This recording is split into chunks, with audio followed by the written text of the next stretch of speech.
Depuis 2017, le nom du président Xi Jinping est inscrit dans la charte du Parti communiste chinois.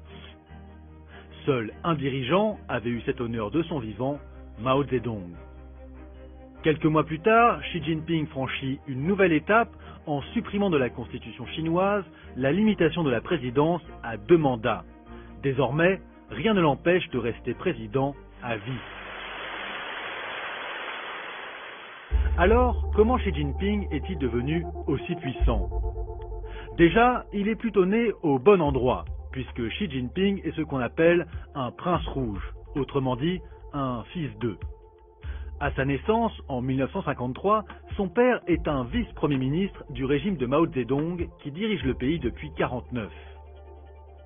Mais les choses tournent mal. Dans les années 60, Mao désigne le père de Xi Jinping comme un ennemi du peuple, et il est écarté du pouvoir.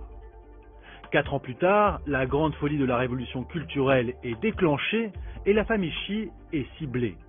Une des sœurs de Xi Jinping se suicide et lui-même est envoyé à la campagne en rééducation.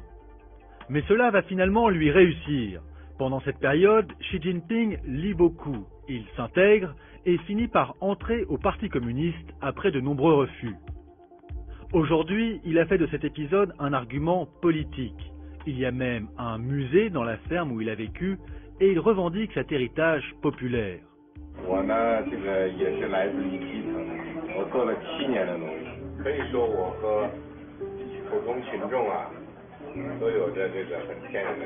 Après la mort de Mao, son père est réhabilité et lui monte les échelons du parti un à un.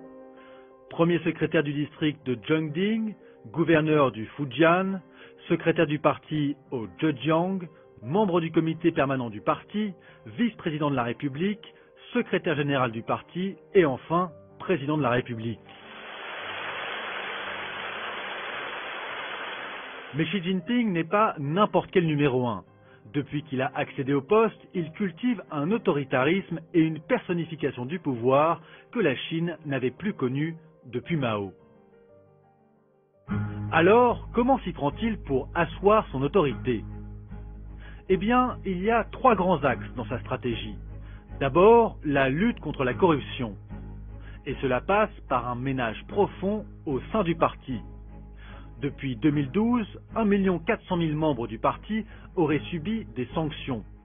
Et cela à tous les niveaux de la hiérarchie. Cette politique permet 2 choses.